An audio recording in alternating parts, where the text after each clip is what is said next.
Salut à tous, ravi de vous retrouver sur canalturf.com pour évoquer ce programme du mercredi 30 mars. Direction l'hippodrome de Marseille-Borelli pour ce Quintet Plus. Il s'agira de la deuxième étape du Grand National du Trot. Une épreuve qui devrait tenir toutes ses promesses puisque nous avons au départ un certain Viking Blue, le numéro 13, l'une des révélations du dernier meeting d'hiver. Le cheval a remporté 11 de ses 12 dernières courses. Ajoutez à cela qu'il a pris et engrangé plus de 300 000 € au cours des 9 derniers mois. Il a déjà gagné sur ce tracé. Il évoluera près de ses terres d'entraînement et à mon avis c'est le cheval à battre ce 13. Viking Blue, on lui posera toutefois le numéro 7 Boléro des Vignes qui reste sur 2 victoires convaincantes sur les promes d'Agen. Le cheval est au mieux, il est bien engagé au premier poteau, est capable d'animer les courses auxquelles il participe et s'annonce a priori comme son principal opposant. Le 6 Vanille du Dollar, à l'instar du premier nommé et du précédent cité, reste également sur 2 succès. C'était des preuves de sa bonne condition physique actuelle. Elle sera déférée des 4 pieds, confiée à Franck Nivard. Elle sait finir vite. Sa place est logiquement à l'arrivée de ce quintet.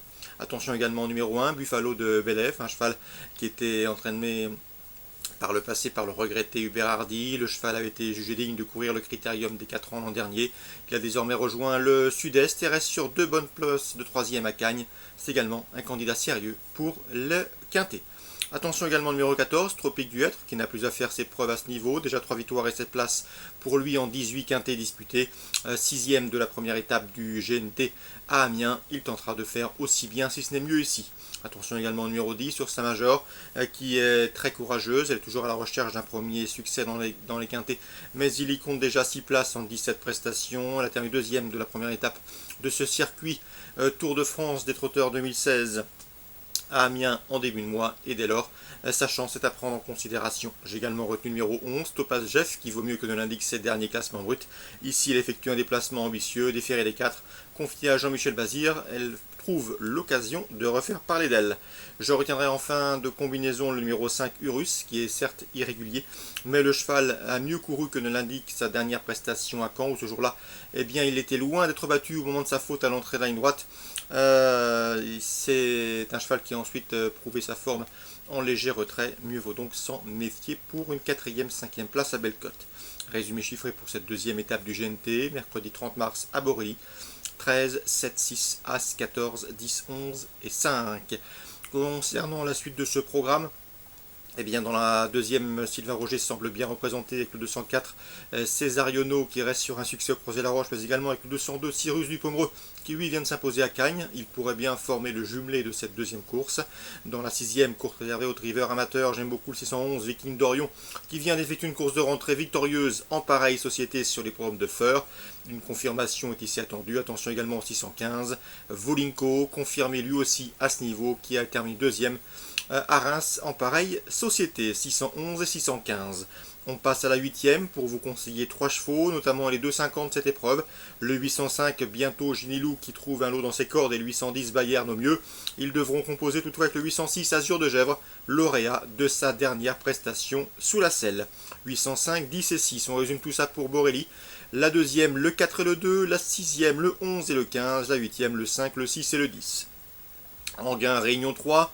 Dans la première, j'aime beaucoup le 101 King Sox. Il était très chuchoté la dernière fois à l'occasion de ses débuts sur le steeplechase. Il a gagné sur cette même piste d'Anguin. C'est un cheval estimé au sein de l'écurie Valanda. Une confirmation est là aussi attendue avec le 101.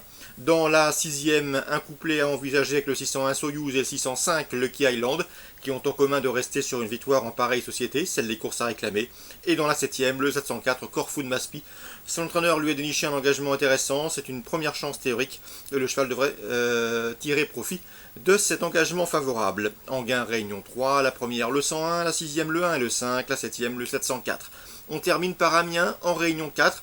Dans la 4e, j'aime beaucoup le 402 Easy Victory, à l'évidence proche de sa course. Elle devrait s'expliquer avec le 401 Royal Blood sur la montante et récent 3e le 9 mars en terrain lourd à Compiègne. Une confirmation est là assez attendue, 402, 401.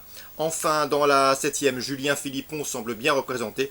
Lui qui pourra compter sur le 702 Funky Marie et le 701 Grand Akbar. 2 premières chances théoriques au départ de cette course à réclamer. Sachez qu'ils ont respectivement été affichés 3e et 5e le 27 février sur l'hippodrome de Cagnes.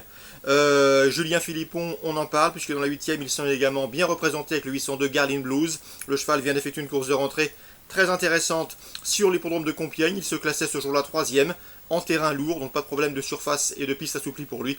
Là aussi, ce 802 devrait pouvoir tirer son épingle du jeu et pourquoi pas jouer la victoire. Amiens, Réunion 4, 4e 402-401, 7e 702-701 et 8e 802. Voilà pour les infos de ce mercredi 30 mars. Très bon jeu à tous, rendez-vous demain pour une nouvelle émission.